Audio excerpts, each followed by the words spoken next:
Irmãos, por se tratar de um estudo bíblico que vai carregar o tema geral mais que vencedores, mas especificamente fé e resiliência, nós estaremos passeando por alguns textos. A gente vai pincelar alguns textos de Tiago, que fala sobre provações. A gente vai falar sobre o Salmo 42 e 43, que eu vou considerar ele aqui para fins didáticos conosco esta manhã, como texto base. E, para terminar, teremos Mateus capítulo 6, que é onde teremos algumas aplicações com base nesse texto. Não faremos a leitura dele, mas só para os irmãos saberem de onde estão sendo feitas as aplicações. Então, para que haja um norte textual, para que a gente possa se direcionar melhor, eu peço aos irmãos que abram suas Bíblias no Salmo de número 42, e a gente vai fazer a leitura dele, e depois vamos dar início a esse estudo. Salmo de número 42, irmãos.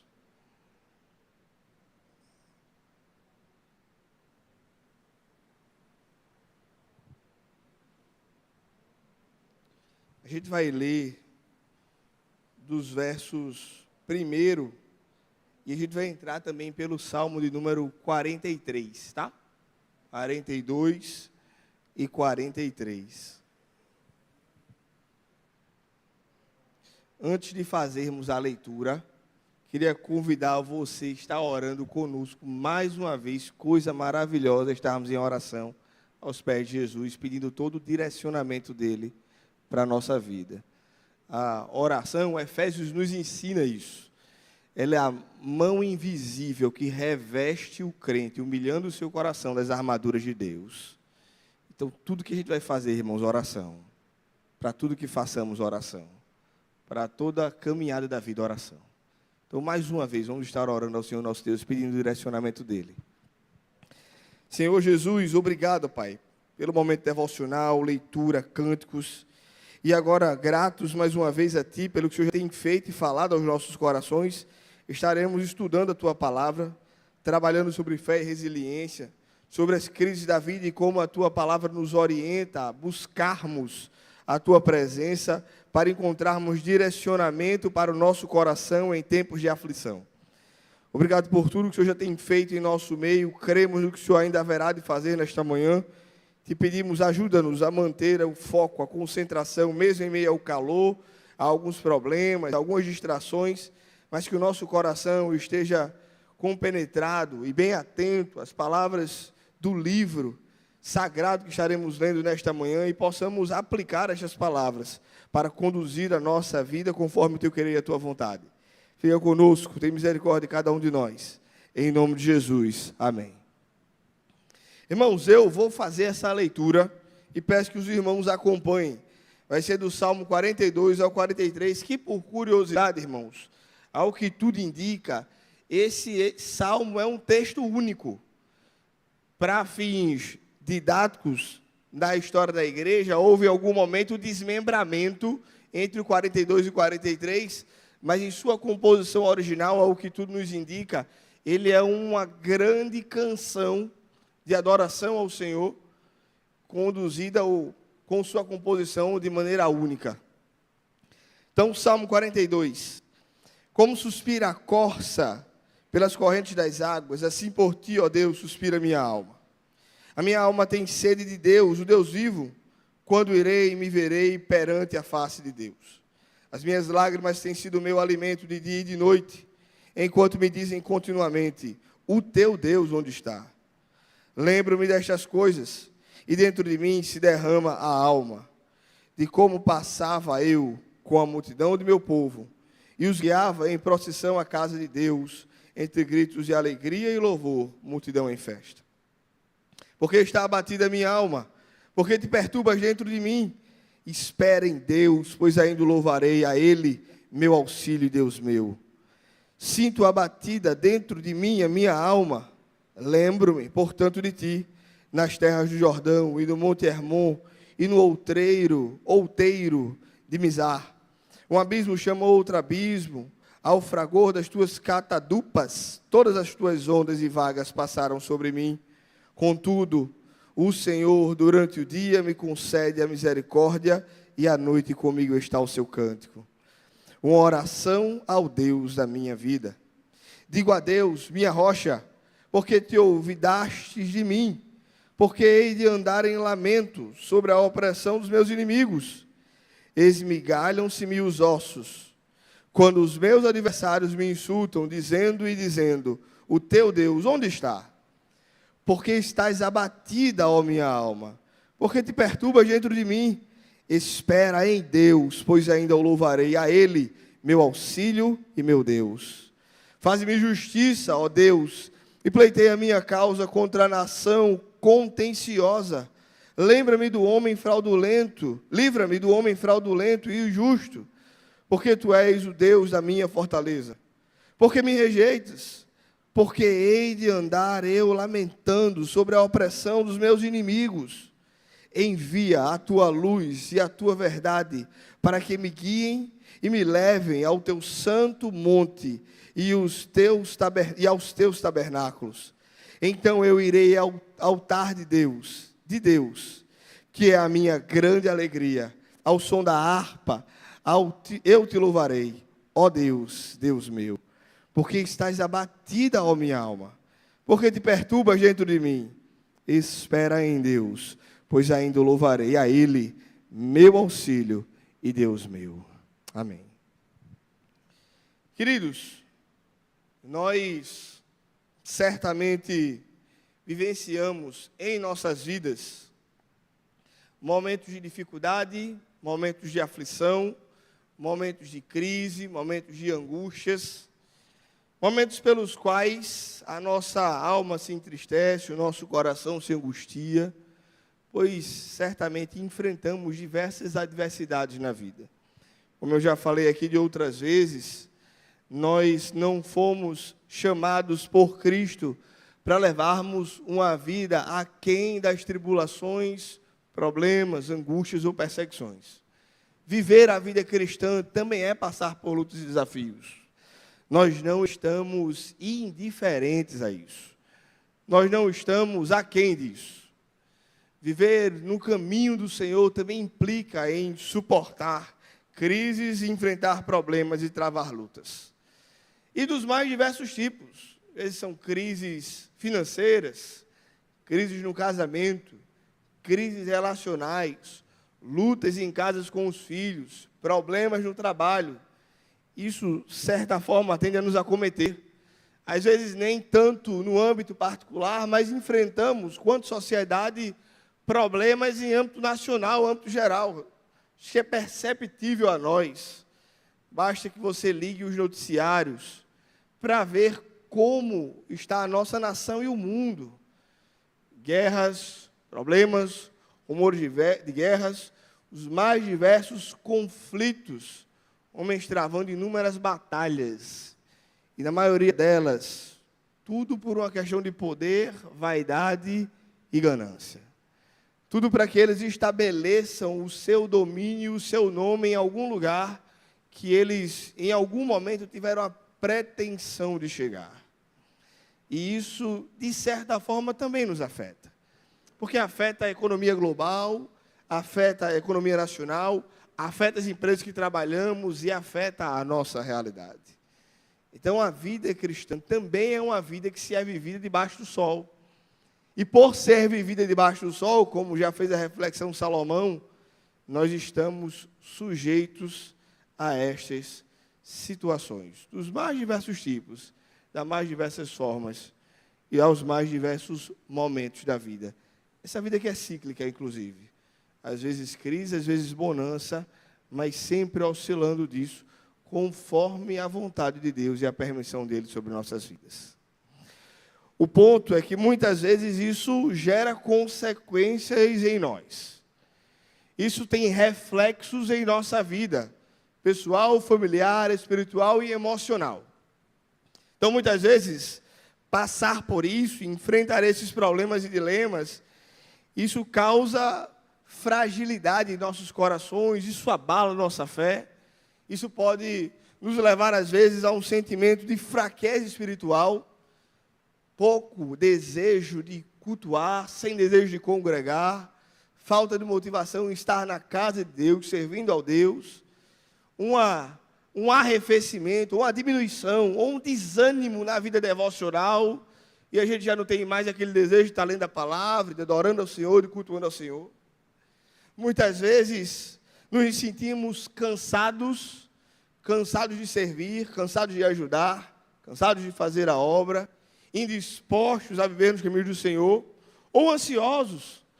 O coração nos agita, nos angustia, e a gente está sempre preocupado demais com o dia de amanhã, pensar no futuro, pensar em decisões, pensar naquilo que vivenciaremos no dia seguinte, no minuto seguinte, na hora seguinte, no mês seguinte, trazem constante temor e angústia aos nossos corações, por causa desses cenários de instabilidade, de crise e de problemas. Isso tende a abalar a nossa fé, as nossas emoções, e muitas vezes vai frustrar as nossas esperanças, numa perspectiva de futuro, daquilo que nós temos projetado para frente, no viver com Deus, com a igreja, com a nossa família. Nós passamos por isso. Quanto cristãos passamos por isso? Não dá para a gente negar, fazer de conta que não, e que nada disso tenha acontecido. Porque talvez, inclusive, nós que estamos aqui, temos vivenciado isso agora, neste momento. Estamos passando por crises, problemas e dificuldades, sendo deixados ansiosos, temerosos, sem perspectiva. Talvez essa seja a nossa realidade hoje aqui de manhã. Então, o nosso objetivo é entender como é que, em meio a isso, a palavra do Senhor nos conduz a vivermos uma vida com esperança, com fé, crendo, resilientes. Resiliência, irmãos, nada mais, nada menos, é a capacidade de suportar as adversidades, se moldar aquilo que estamos passando, extrair lições e podermos não esmorecer, mas permanecer na caminhada com Deus, sem nos deixarmos abalar. Então, a palavra de Deus certamente tem condições, pelo agir do Espírito Santo, de moldar a nossa perspectiva, as nossas emoções e o nosso coração, para que possamos retomar em fé e graça, seguindo e caminhando pelos caminhos do Senhor, mesmo em meio a tudo aquilo que você tem passado, mesmo em meio ao todo o seu sofrimento. O Senhor, pela sua palavra, pode direcionar o seu viver e a sua vida para continuar com alegria, fé e força, caminhando diante de Deus para a glória do seu nome. É isso que nós cremos, que há tratamento, cura e direcionamento de Deus para as nossas vidas, através da sua palavra, do agir do seu Santo Espírito. Dito isso, irmãos, quando nós nos deparamos com essa realidade, algumas perguntas podem se estabelecer em nosso coração. Por que é que isso está acontecendo? O que é que posso fazer para aumentar a minha fé? Ou como é que eu posso direcionar o meu coração aos pés de Cristo? Por que é que a gente tem passado por tudo isso? Como a gente pode superar tudo isso? Como meu coração pode estar aos pés do Salvador, para que minha fé seja renovada, meu espírito fortalecido, minhas emoções colocadas no lugar certo, e eu possa continuar caminhando, olhando para a cruz de Cristo, para o Senhor, e vivendo para a glória do seu nome. É isso que nós buscamos responder nesta manhã, pela palavra de Deus, para o louvor e glória do seu santo nome. A primeira coisa é entender muitas vezes o que tem causado isso. E um dos grandes problemas que tem minado o nosso coração é o problema da autossuficiência. É o problema de uma medida, ou de alguma forma, acharmos que nós somos autossuficientes. Achar que nós temos o controle, o domínio, que estamos com a dependência embasada naquilo que nós podemos produzir, conquistar e alcançar por meio dos nossos esforços, por meio da nossa inteligência ou por meio da nossa sabedoria. O autor da lição vai dizer que o problema da autossuficiência muitas vezes está ligado à fragilidade que sentimos nos tempos de crise, quando ela revela uma verdadeira e profunda verdade. Tentamos construir a nossa segurança sobre bases móveis, sobre o trabalho das nossas próprias mãos. Irmãos, a entrada do pecado no mundo, através de Adão, ele nos gera algo que desde o Éden, mesmo em Cristo, redimidos, continuamos a lutar contra isso, que é esse problema da autossuficiência. É de achar que em algum momento, em alguma medida, nós estamos no controle. Nós temos a direção, nós podemos resolver, nós conseguimos atuar, nós conseguimos bolar a saída, o direcionamento e estabelecer as soluções pelos nossos próprios esforços. E isso, como eu disse, não começou hoje, começou lá em Adão. Você pensa em Adão e olha para o cenário da queda. O que é que a serpente oferece a Adão? Ela oferece que ele seja igual a Deus. E a ideia de igual a Deus é numa perspectiva agora de um ser que pode se tornar autônomo, que pode gerir suas próprias decisões, que pode tomar os seus próprios caminhos, que pode embasar seu próprio direcionamento e seu próprio conhecimento, não dependendo mais de Deus, mas única e exclusivamente dependendo de si.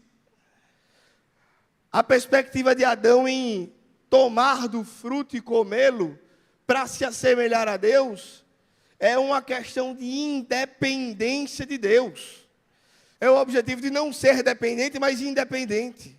Para que em si e por si e através de si, ele possa guiar, direcionar e escolher como bem direciona a sua própria vida e os seus caminhos. Pelo desejo puro e simples de ser independente com relação a Deus. De estabelecer o seu nome e a sua vontade, independente do direcionamento de Deus. Isso começa em Adão. Adão não é o único que traz essa perspectiva. Torre de Babel é um outro exemplo disso. Os homens se reúnem e o desejo dele é estabelecer o seu nome às alturas para que eles sejam lembrados, para que eles fiquem em evidência, para que eles mostrem o seu poder, a sua soberania, a sua autossuficiência. Porque no pecado que está enraizado em nosso coração, há um desejo de autonomia, de nos vermos livres, independentes de tudo que seja que direciona o nosso caminho. E principalmente, o pecado nos leva à falsa sensação de que precisamos ter independência de Deus. E isso é claro ainda mais quando olhamos para a nossa sociedade. Quantos têm construído as suas vidas, guiado os seus caminhos, achando que poder, sabedoria ou dinheiro garantem tudo aquilo que eles precisam. É muito comum isso. Os homens acharem ou dizerem que não precisam de Deus. Ou trancarem Deus em um quarto escuro, dizerem, Deus se limita aqui. Quem conduz a minha vida sou eu. Quantas pessoas nós não conhecemos que a convicção e esperança que eles têm de vida está embasada no quanto de dinheiro conseguiram acumular, no quanto de poder eles conseguem ter, no quanto de sabedoria eles acham que os torna autossuficiente para conduzirem os seus caminhos. Isso é muito comum, irmãos. E mesmo que isso não seja professado, é muito comum que isso seja vivido. A gente não precisa falar sobre para que denuncie que vivemos por aquela perspectiva. Basta que as nossas ações sejam vistas. Às vezes eu não preciso dizer que eu desejo independência de Deus. As minhas ações denunciam isso. Quando eu não consulto ao Senhor, quando eu não busco orientação em sua palavra, quando eu não oro e coloco os meus direcionamentos, os meus propósitos aos pés de Jesus, para que os meus propósitos não prevaleçam, mas para que o que prevaleça seja a vontade de Deus. Embora eu não professe que eu quero a independência ou a autossuficiência, as minhas ações dizem isso. E aquilo que a gente faz, fala muito mais do que quando nós falamos. A maneira como nós vivemos e agimos grita muito mais alto do que com as nossas palavras. Isso pode acontecer conosco. Isso, vez ou outra, acontece conosco. E esse é o problema da autossuficiência com o qual nós precisamos lidar, para que o nosso coração não deseje viver em independência dos propósitos de Deus para a nossa vida. E é simples isso. Nós não podemos viver assim porque não fomos criados para isso. Pelo contrário, Deus nos criou para vivermos em sua dependência, e viver na dependência de Deus é uma bênção, irmãos. É uma bênção. Eu digo a alguns irmãos assim, rapaz, eu acho que eu enlouqueceria. Se eu tivesse que acordar todos os dias de manhã e achar que a minha família, a minha vida, meu futuro, o meu trabalho, ou o meu amanhã, dependesse apenas de mim, dos meus esforços e dos meus próprios méritos. Isso me seria assustador, irmãos. Porque eu sei que eu não consigo dar respostas e atender esse anseio do meu coração. Sabe? Quando olhamos para as obras das nossas mãos, faça isso. Você perceberá diante de Deus que elas são insuficientes para atender os anseios do seu coração. Mas Cristo é suficiente para isso. Ele é necessário.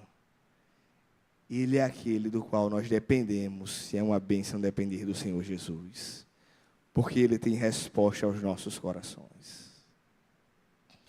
Essa é a realidade que precisamos confrontar o nosso coração. O problema da autossuficiência. E vermos pela palavra de Deus que não há caminho para nós quando buscamos independência de Deus, da sua vontade ou do seu direcionamento. E a própria palavra de Deus nos ensina isso. Essa tabelinha abaixo, ela nos ajuda a compreender por que é que todas as vezes que eu tento dar respostas ao coração, buscando independência de Deus, buscando resposta em mim e não nele, eu vou falhar nessa tentativa, porque eu não consigo atender os meus próprios anseios. Então veja, primeiro, coluna da esquerda, modo de vida centrado em si, não guiado por Deus, mas guiado pelo seu próprio coração. O que nós vemos aqui, em primeiro lugar, é uma busca por tornar o nome célebre e ser reconhecido. O desejo pelo reconhecimento. O desejo de poder ser o nome anunciado, engrandecido, envaidecido, exaltado. Como se isso pudesse garantir alguma coisa. Como se isso trouxesse segurança, estabilidade, ou resolvesse os problemas do nosso coração em tempos de crise e sofrimento. E a palavra de Deus nos ensina exatamente o contrário. Tiago capítulo 4 vai dizer, coluna da direita, que a vida, irmãos, é um sopro, é uma neblina. E que por mais que façamos, e por mais que possamos correr, e tentamos estabelecer o nosso nome em lugares altos, isso vai passar, isso vai se esquecer. Isso não traz a satisfação e o anseio que a alma precisa. Porque uma hora os nomes serão esquecidos, e eles serão apenas uma lembrança distante, quando e sequer serão uma lembrança nas mentes e nos corações de alguns. Então, correr atrás da exaltação de um nome, como se a exaltação de quem somos pudesse garantir esperança ao nosso coração, é correr atrás do vento e daquilo que passa. E é por isso que Tiago fala sobre isso. Não façam isso. Não corram atrás disso. Porque isso vai passar, isso é passageiro. Não pode satisfazer o anseio do coração. Em segunda medida, viver por nós mesmos traz o problema do foco absoluto no acúmulo de bens e riquezas materiais. O fato de que nós estamos o tempo todo aqui querendo conquistar coisas. Como se a conquista das coisas aqui pudessem garantir satisfação da alma diante de Deus. Pudesse preencher o vazio da existência sem Deus. Pudesse garantir a alegria e desejo de estar com Cristo. Não podem. Porque a Escritura também vai nos dizer em Mateus 6, que tudo que a gente consumir aqui, e produzir aqui, e construir aqui, traça e ferrugem consomem. A gente não leva a nada. E isso não significa, irmãos, que você não tenha que trabalhar aqui, se esforçar aqui, para garantir talvez uma boa realidade para você e para a sua família. Mas o problema é quando o nosso coração está posto nisso. E é isso que guia as nossas vidas. E é isso que guia a nossa trajetória. E é isso que garante a felicidade da nossa vida. Porque no final do dia, no final da vida, isso não preenche a necessidade de Deus que nós temos. Porque não podem. Porque são vazios em si. Porque não conseguem atender os anseios do nosso coração.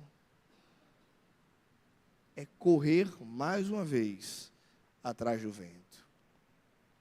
A autossuficiência acha que nós temos condições de estabelecer que faremos isso, aquilo ou aquilo outro.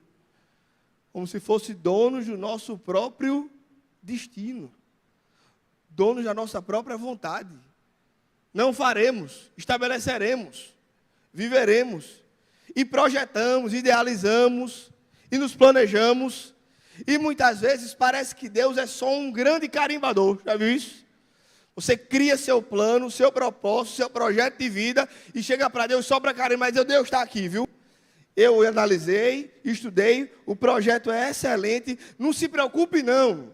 E analisar não, Senhor, é só carimbar e dizer que eu estou abençoado para eu seguir a vida. Aí Tiago vai dizer o seguinte, vocês não sabem nem o que é que vai acontecer amanhã? Vocês não sabem nem o que é que vai ser daqui a 1 hora? Como é que vocês podem estabelecer planos e projetos sem consultar a Deus? Quando, na verdade, nós deveríamos fazer o seguinte, se o Senhor quiser, Deus, então faremos isso, aquilo e aquilo outro. Mas o engano da autossuficiência acha que nós temos domínio e controle sobre o nosso futuro. A gente não consegue nem saber o que vai acontecer daqui a meia hora, irmãos. Eu tenho a intenção daqui a meia hora chupar o picolé que a UPA vai estar comercializando. Não sei. Será que vou conseguir? Vai ter ainda? Deus queira que acabe antes de eu chegar lá. Mas eu não tenho a gerência sobre essa perspectiva de futuro. É Deus que sabe. É dele. E a ele pertence. Mas o engano no meu coração, o pecado que está em mim, acha que eu sou capaz de fazer esses anseios por mim mesmo. Por fim, a autossuficiência nos leva a vivermos uma devoção a Mamon e a confiança no mercado. E aqui a ideia de mercado é mercado financeiro. Porque hoje não é muito comum tantas e tantas propagandas falando sobre investimento, renda fixa, renda variável, pôr dinheiro, finanças e viva de renda passiva. Não sei se você já se deparou com isso no YouTube, no corte, no Instagram. Mude sua forma de viver, consiga dinheiro sem trabalhar. É um negócio surreal, né? Mercado financeiro, uma série de investidores, e gente querendo que você aplique dinheiro em todos os cantos e viva através do dinheiro. A expectativa é que você ganhe dinheiro, o mercado vai te ajudar. E o mercado, ou as finanças, se tornarão o Deus da nossa geração. O dinheiro é a oferta, correr atrás de dinheiro e se juntar para falar de finanças dos cultos, como se isto fosse satisfazer os nossos corações. E nós esquecemos que, mais uma vez, essas coisas passam e não podem estabelecer os anseios da nossa vida. Nesse sentido, irmãos, o que nos resta? O que precisamos fazer? É encontrarmos, não em nós, não buscando em nós, mas é encontrarmos em Deus e na sua palavra esse caminho de restauração da nossa fé, conforto da nossa alma e direcionamento das nossas emoções no Senhor. Porque o que acabamos de ver é que toda tentativa de buscar suficiência, esperança, saída e solução em nós, ela é necessariamente falida. Porque nós não podemos atender o anseio da nossa fé. Então, quando olhamos para a Escritura, como passarmos por essas crises? Como enfrentarmos as adversidades? Como vivenciarmos estes momentos de lutas e problemas? De maneira a verdadeiramente encontrarmos esperança em Deus. E podermos caminhar na certeza e convicção de que Ele tem cuidado de nós. Quando olhamos para essa pergunta e desejamos responder ela a partir da perspectiva bíblica, o que vemos, nos voltamos para o Salmo 42 e 43 que lemos. Para que a nossa alma seja confrontada em meio à realidade que temos vivido e que assim em Deus possamos achar a solução para os nossos dias. Nos tirando do centro, saindo da figura mais importante, porque nós não estamos, nós não somos, nem devemos nos colocar no centro, é Deus a centralidade das nossas vidas. E em restabelecê-lo assim, em colocá-lo no centro, a partir da sua palavra, o que ela nos ensina, para que o nosso coração seja direcionado aos caminhos da graça de Deus e viva uma vida aos pés de Cristo corretamente, para restaurar a nossa fé, fortalecer a nossa vida espiritual e endireitar as nossas emoções de acordo com a vontade de Deus. Salmo 42 e 43 nos ensina essa verdade. Neste salmo encontramos o relato de alguém, ficou pequenininho para os irmãos enxergarem. Neste salmo nós encontramos o relato de alguém, um salmista, é atribuído aos filhos de Corá, na perspectiva de alguém que está no exílio, ou seja, ele está fora de Jerusalém, sem condições de adorar, num povo estranho, num momento difícil da vida, mas que em meio a esse turbilhão de dificuldades que tem passado como povo de Deus, vivendo numa terra estranha, sendo oprimido por perseguidores, como eles encontram diante de Deus direcionamento para fortalecer o seu coração, a sua fé e continuarem caminhando no Senhor, mesmo em meio à sua dor. E é nítido que eles, pela graça de Deus, compondo essa canção, levam a igreja do Senhor a refletir e confrontar a sua alma com as promessas do Senhor, com a palavra de Deus e com o que Deus tem para as suas vidas.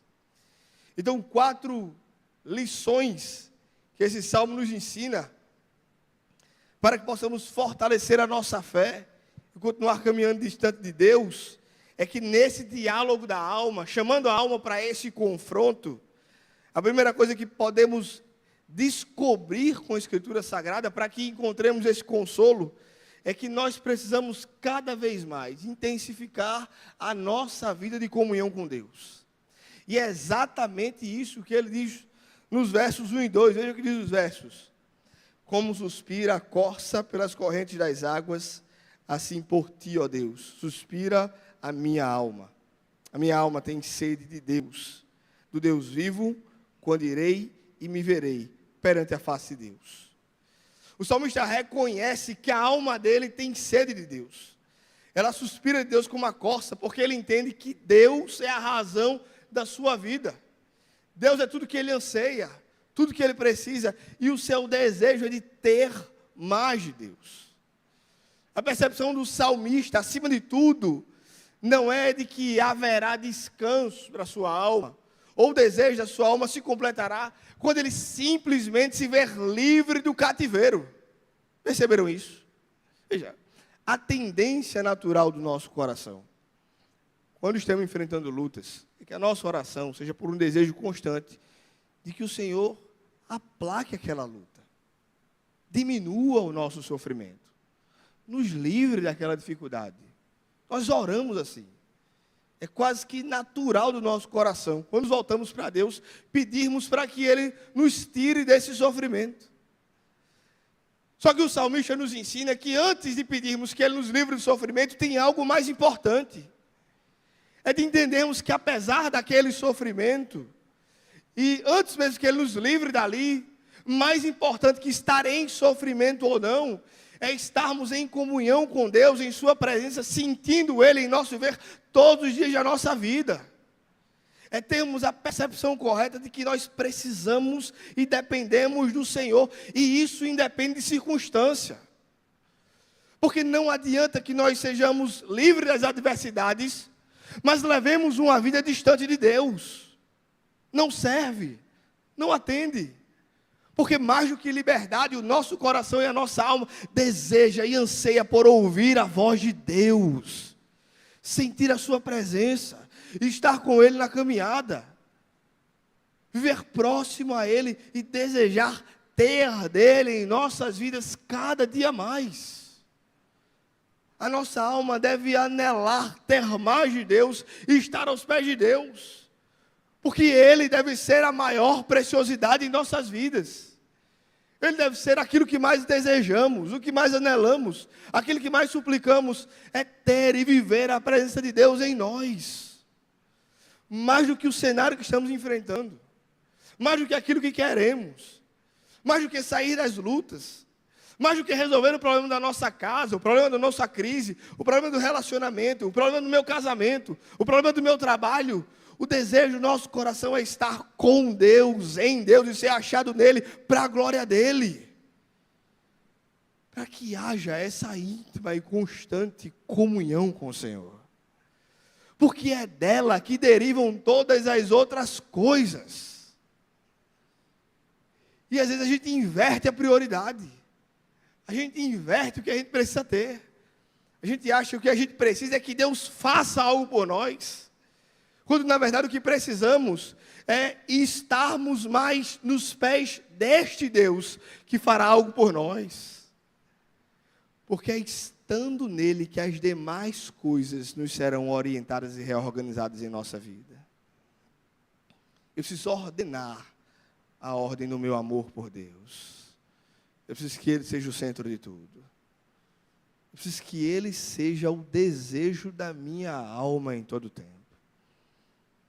O que é mais precioso para nós, irmãos?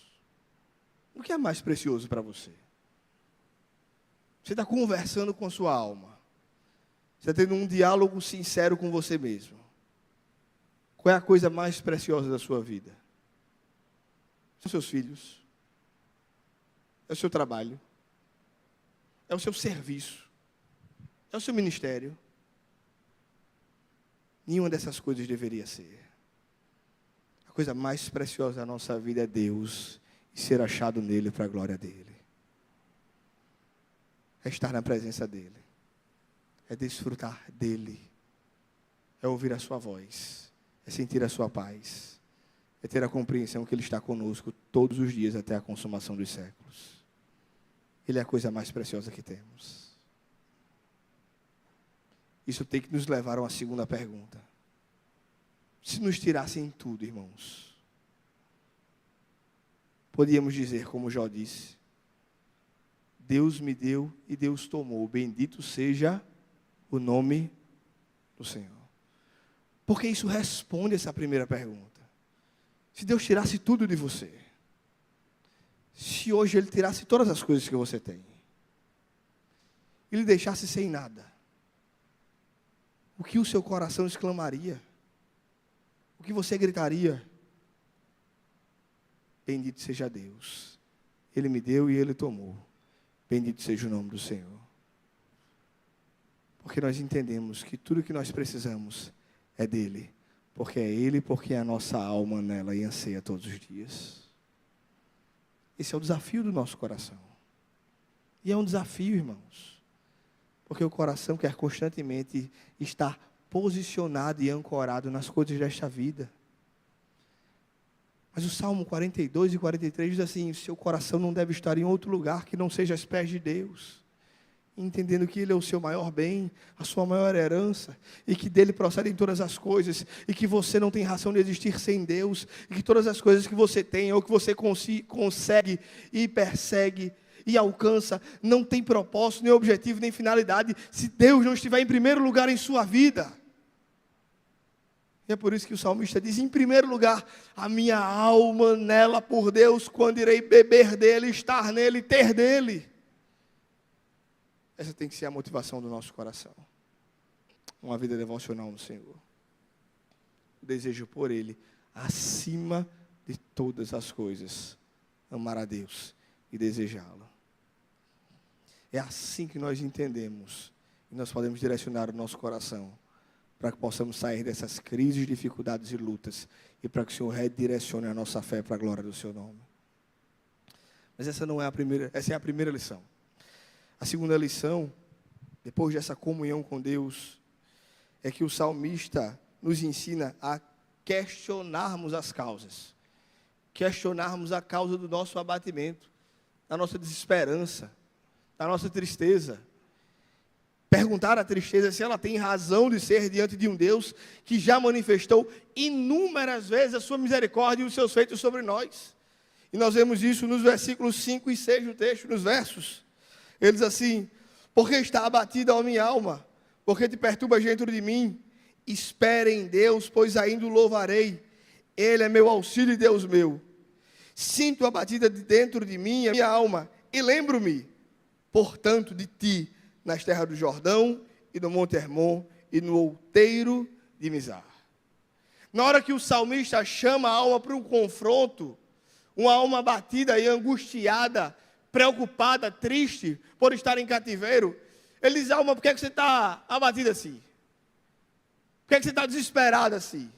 O que aconteceu? Lembre-se de Deus, que agiu inúmeras vezes no passado por você. E é isso que o salmista nos ensina. É que a segunda lição para encararmos as crises, lutas e dores que estamos vivenciando é lembrarmos do cuidado de Deus sobre nós. É olharmos para o retrovisor e vermos quanto Deus já fez em nossas vidas. Quem daqui, irmãos, estaria aqui hoje, pela manhã, nesse domingo, 25 de janeiro, se o Senhor não tivesse carregado em seus braços durante todos os dias da sua vida? Quem estaria? Olhe para a sua trajetória, olhe para o que você viveu, e perceba quantos e quantos livramentos o Senhor já te deu, quantas vezes Ele estendeu a mão sobre você, quanto da sua misericórdia tem guiado e orientado a sua vida, quanto da sua graça tem enchido os seus dias, sua família, seu caminhar, seu emprego, sua empresa. Deus tem agido misericordiosamente para conosco, louvado seja Deus. Quando olhamos para o nosso viver, para o passado, o que nós podemos ver e dizer à nossa alma abatida, ao nosso coração inquieto: coração, descanse, porque o Deus que me trouxe até aqui continuará me sustentando para a glória dEle. É este confronto com a alma que precisa ser feito diante de Deus, para que olhar para o retrovisor, o que seja visto é a graça de Deus, e a misericórdia de Deus. Era isso que o salmista estava fazendo aqui. É olhar para o passado e dizer: por que você está assim, Daniel? Por que você está assim, José? Maria, o que aconteceu? Alguma vez Deus já te desamparou? Alguma vez esse Deus maravilhoso te rejeitou, te desprezou? Em algum momento da vida, Deus se esqueceu de você e te deixou ao relento? Quando olhamos para a Escritura e para a nossa vida, o que vemos é que Deus nos carregou nos braços. Tem uma historinha que diz assim: certo homem andava com Deus e andou com Deus durante toda a sua vida. E ao encontrar-se com o Senhor na eternidade, ele olha para a sua trajetória e ele viu que em toda a trajetória sempre houveram dois pares de pegadas: o dele e o do Senhor que caminhou com ele. Só que ele, observando a trajetória, viu que em algum momento da jornada, nos momentos mais difíceis que ele enfrentou na vida, só tinha um par de pegadas. E ele voltou-se para o Senhor e disse: Senhor, nos momentos mais angustiados e mais doídos da minha jornada, o Senhor me deixou caminhar só. E a resposta aqui, ele diz assim: meu filho, esse par de pegadas não é seu, é meu. Porque nos momentos mais difíceis da sua jornada, fui eu que te carreguei no colo. Deus faz exatamente assim conosco. Não somos nós que seguramos na mão de Deus, irmãos. A gente não canta segura na mão de Deus e vai, não. Ele segurou as nossas mãos, nos tomou nos braços e, como um filho amado, nos tem carregado em seu colo. E é por isso que estamos aqui hoje. Porque Ele tem segurado as nossas mãos, sustentado a nossa vida. Então que a sua alma possa olhar para o que Deus tem feito e diga: quiete seu coração, minha alma, Deus tem cuidado de nós. Terceiro lugar, Salmo de número 42 nos ensina que para vencer as adversidades e as dores da vida, é preciso cultivar a esperança. É preciso olhar para as promessas de Deus em noites mais tenebrosas possíveis, porque a misericórdia de Deus nos acompanha de dia e o seu cântico nos acompanha toda a noite. São os versículos 7 e 9 desse salmo.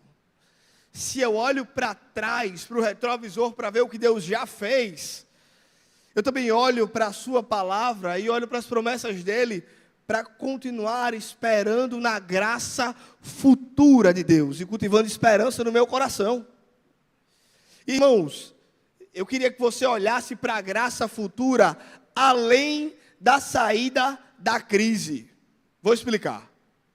Às vezes a gente olha para as promessas de Deus e para a graça futura de Deus, para aquilo que Ele vai fazer lá na frente, pelo que Ele prometeu em sua palavra, e a gente põe os olhos sempre de que Deus vai mudar a nossa situação atual aqui. E isso não é uma mentira. Deus pode mudar a nossa situação aqui. Mas olhar para essa perspectiva de graça futura é muito pouco para a gente. Sabe por quê, irmãos? Porque quando eu estou doente, e eu olho para as promessas de Deus, e olho para a graça futura, e creio que Ele pode me curar, é verdade isso, Ele pode me curar. Mas nem sempre Ele fará isso. Você entende isso? Quando eu olho para a graça futura de Deus, e eu creio que Ele pode mudar a minha vida financeira, Ele pode fazer isso. Mas nem sempre Ele fará isso. Quando eu creio que Deus pode abençoar a minha empresa e me tornar um empresário próspero, Ele pode fazer isso. Pode. Será graça futura? Será. Mas nem sempre Ele fará isso. Mas essa não é a sua maior esperança de graça futura. Quando cultivamos a esperança da graça futura, a misericórdia de Deus, o que Ele fará, aquilo que deve verdadeiramente nortear as nossas vidas como esperança futura, não é o que receberemos aqui nesta terra, mas é a eternidade que espera o seu povo. É olharmos para frente e entender se Ele nos trará cura ou não. Há um céu me esperando, onde eu viverei para sempre com o Senhor. Se Ele mudará minha vida financeira ou não, eu estarei na mesa do Rei, ceando com Ele para todo sempre. Se Ele mudará a realidade da minha família ou não, Ele tem poder para fazer. Mas o que mais anseia o meu coração é por estar eternamente com Deus, onde não haverá nem choro, nem dor, todas as lágrimas serão enxugadas nos nossos olhos e a presença dEle estará real conosco todos os dias. Essa é a esperança da graça futura que devemos cultivar. E Ele é maior que as coisas daqui. Ele é maior do que as coisas desta terra. Ele é maior do que qualquer outra coisa que podemos conquistar aqui. Vocês entenderam isso? A graça futura de Deus é revelada e ancorada na eternidade que nos espera. Então viva com os pés aqui, mas com a cabeça na eternidade. E quando as coisas deste mundo quiserem minar a sua fé, lembre que a eternidade te espera para você viver eternamente com o Senhor. E deixe que a alegria dos céus invada o seu coração. Você já parou para refletir na eternidade? Alguma vez?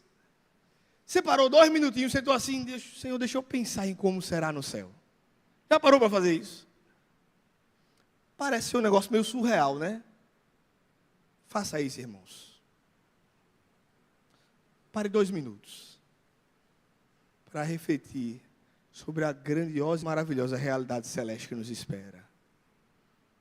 E sobre como ela será grandiosa e como será maravilhoso ser a presença de Deus conosco. Certamente será uma experiência maravilhosa sobre o seu viver. Porque nós não estamos falando das coisas desta terra, mas estamos falando das coisas do céu que tanto nos aguarda.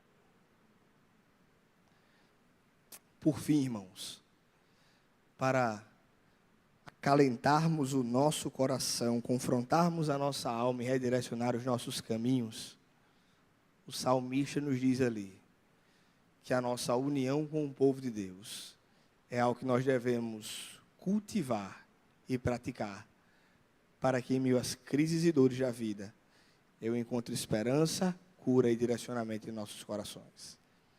os versículos 4 do Salmo 42 e os versículos 3 a 5 do 43, o salmista está declarando com muito afinco, com muito desejo, como ele aguarda o dia de poder voltar para Jerusalém e cultuar a Deus, e render culto a Deus, e render glória a Deus, graça a Deus, juntos, com todo o povo, entoando os louvores, os salmos, em orações e súplicas, e entregando as ofertas, e levando os sacrifícios, e ver a maravilhosa realidade cultica diante de Deus, que tanto alegrará o seu coração, e o fará experimentar uma nova alegria e prazer de estar diante da presença de Deus, em oração ao seu povo. O culto é o lugar onde o Senhor nos chama, para em sua presença glorificarmos o seu nome, e sermos ao mesmo tempo fortalecidos e abastecidos pela sua presença real em nosso meio. O culto é o chamado soberano de Deus para que seu povo venha adorar a esse Deus. O que nós estamos fazendo aqui é adorar ao Senhor, é glorificar a Deus, é entronizar a esse Deus. E em meio a esse chamado para cultuar a Deus, nós somos abençoados pelo exercício da comunhão, pela prática do exercício dos nossos dons e talentos no meio da casa de Deus. Somos corrigidos uns pelos outros, amparados uns pelos outros, confrontados uns pelos outros e cuidamos uns dos outros. Porque estamos aqui cultuando a Deus, entregando ao Senhor e recebendo da parte dele graça, para que em nós haja cura e direcionamento da parte de Deus. Aqui não é lugar para um culto individual, individualista, isolado. Aqui nós nos reunimos como um corpo para glorificar ao Deus que é um só sobre todos. Então aqui não é sobre você, é sobre nós adorando a Deus. O culto é isso. O culto é um constante exercício para nos tirar da nossa individualidade constante, do nosso individualismo presente, e nos diluirmos aqui, e desaparecermos, e como uma só voz louvarmos a Deus. Isso é o culto. Quando o louvor vem aqui, e eles começam a cantar e tocar, eles não estão se apresentando. Eles estão meramente conduzindo a igreja do Senhor a cantar e adorar a Deus. Eles não são a atração principal, eles são coadjuvantes, porque quem recebe o nosso louvor é o Senhor e quem canta é toda a igreja. Essa é a mentalidade do culto. Nós viemos ao culto não para receber, para entregar. Nós viemos ao culto não para prestar atenção em uma apresentação, mas para adorarmos a Deus. Então nada no culto é para nós, é tudo para Deus. Porque Ele está aqui para receber essa adoração. Então a igreja vem ao culto cantando desde casa. Que coisa maravilhosa, não é não? Você pega o seu carro, o seu ônibus, ou vem andando, e desde casa você já vem cantando. Graças, graças. Eu vou cantar aqui não, porque senão a situação, né? Não é o foco aqui, né? Mas venha cantando e adorando a Deus. Quando chegar aqui, os meninos começarem a cantar e tocar, eu quero nem ouvir a voz deles. A igreja todinha cantando e adorando. Que coisa linda nesse grande coral para a glória de Deus. Isso é o culto, irmãos. Porque você não está aqui como telespectador. Você está aqui como alguém que participará adorando a Deus para louvor e glória do nome do Senhor. E as nossas vozes desaparecem para que um grande coral se estabeleça para a glória de Deus. Estar no culto, adorando a Deus e cultuando ao Senhor, trata o nosso coração, fortalece a nossa fé e nos ajuda a enfrentarmos as adversidades. Às vezes a gente está fraco na fé, desanimado, passando por problemas gigantes. E a primeira coisa que Satanás coloca no nosso coração é dizer: eu vou lá para a igreja, coisa nenhuma. Fazer o que na igreja? Tem ânimo para nada. É porque aqui é lugar de cura e tratamento. Então não deixe Satanás colocar isso na sua mente e no seu coração. Porque o culto é onde você entrega ao Senhor. E Ele, com certeza, receberá o teu louvor. E transformará a tua vida para a louvor e glória do nome dEle. 4 recomendações maravilhosas do Salmo 42 e 43. para fortalecer o nosso coração e transformar a nossa dor. Encerrando, irmãos, nós temos 3 aplicações que podemos aprender com Jesus para pegarmos todos esses ensinamentos e colocarmos no nosso dia a dia. O primeiro é a contemplação. Observe tudo que Deus fez, tudo que Ele criou, todos os feitos de Deus, toda a operação maravilhosa de Deus ao longo da história. Confronte a alma e pergunte: minha alma, será que o Deus que tem feito todas essas coisas não cuidará de você? Será que o Deus que tem cuidado dos pássaros, das aves, dos animais, não cuidará da sua vida? Será que Deus não tem cuidado de você, meu irmão? Será que Deus não tem cuidado de você, minha irmã? Será que Ele já não tem feito tantas e maravilhosas coisas na sua vida? Será que Ele vai te abandonar agora? Será que Ele vai te desprezar agora? Com certeza Deus continuará cuidando do teu viver. Segunda aplicação com Jesus: priorize o reino de Deus. Priorize a sua comunhão com o Senhor. Vida devocional, primeiro ponto lá do Salmo 42. Priorize a sua vida comunitária em adoração a Deus. Aquilo que acabamos de falar sobre o culto. Venha, adore, entregue, sirva a Deus, participe, sacramentos, ceia do Senhor, seja fortalecido pela fé em Deus, viva com Deus, busque Deus em primeiro lugar, o seu reino e a sua justiça, e as demais coisas lhe serão acrescentadas. Em terceiro lugar, presença de Deus. Saiba que é Ele que está com você, Ele caminha com você. Se for necessário, Ele te conduz em seus braços para a honra e glória do louvor dEle. Para terminar, tem uma última ilustração. Não lembro quem falou isso, mas ele falou que a teologia do eclipse solar. O que é a teologia do eclipse solar? O eclipse solar acontece quando, durante o dia, não sou muito bom em geografia, não me corrija se eu estiver errado, mas acho que eu não vou estar, não. A Lua e o Sol se colocam numa posição em que a Lua, mesmo sendo muitas e muitas vezes menor do que o Sol, é capaz de encobrir o Sol. Ela nunca foi maior que o Sol. O problema é o ângulo em que ela se coloca, que me faz perceber, ou me faz tirar a claridade dela. Às vezes a gente faz da luta, da crise, do problema, uma lua na frente do sol. Às vezes a gente olha tanto para o problema, tanto para a crise, tanto para a adversidade, e a gente se coloca num ângulo tal que parece que ela é maior do que Deus. Já percebeu isso? Parece que ela tem tanto poder quanto Deus. Parece que ela tem domínio sobre a ação de Deus. O problema, irmãos, é como eu tenho enxergado essa crise. Mas a palavra de Deus nos convida para mudarmos o nosso foco para o Senhor. Entendemos que Ele, como o sol da justiça, é muito maior, infinitamente maior do que aquilo que você tem passado, suas crises, sua dor, e certamente tem cuidado de você.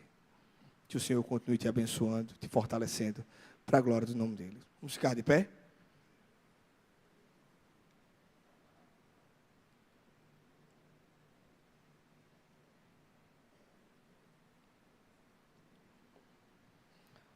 Senhor Jesus, muito obrigado, Deus, porque a Tua palavra nos ensina quão preciosos são os Teus feitos, a Tua majestade, a Tua glória, o Teu louvor. E quanto o Senhor tem nos animado, confortado, consolado com a Tua palavra, com os Teus feitos, com a natureza, com a Tua criação, com a Tua igreja, com o culto, com quem Tu és, com as Tuas promessas. Deus, quantos e quantos feitos têm sido maravilhosos para que a nossa alma seja confrontada e as crises, angústias e ansiedades do nosso coração sejam tratadas por Ti. Ajuda-nos a ter em mente toda essa grande soberania e graça Tua, agindo sobre o nosso viver e sobre as nossas vidas. Ajuda-nos a aplicar todos esses ensinamentos, vivermos da Tua glória e Teu louvor, vivermos perseverando em fazer a Tua vontade, sem esquecer nunca que o Senhor está conosco todos os dias da nossa vida. Deus, tem misericórdia do nosso viver e da nossa caminhada, e nos ajuda a permanecer com os olhos em Ti, focando em Ti, Senhor, autor e consumador da nossa fé. Que as crises, dificuldades e lutas não suplantem o nosso coração, não nos angustiem, suplantem a nossa fé, nos façam desanimar, mas que a Tua palavra nos fortaleça e nos faça superar, crendo que neste mundo teremos aflições, mas o Senhor nos chama para ter bom ânimo, porque o Senhor venceu o mundo e o Senhor nos espera na eternidade de braços abertos. Obrigado por tudo que Tu fizeste por cada um de nós, pela Tua igreja, pelo Teu povo. É o que nós Te pedimos e Te agradecemos por tudo. Em nome de Jesus. Amém. Que a graça do nosso Senhor e Salvador Jesus Cristo, o grande amor de Deus Pai, as múltiplas e infinitas consolações do Espírito Santo, sejam com todo o povo de Deus, espalhado sobre toda a face da terra, desde agora e para todo sempre. Amém.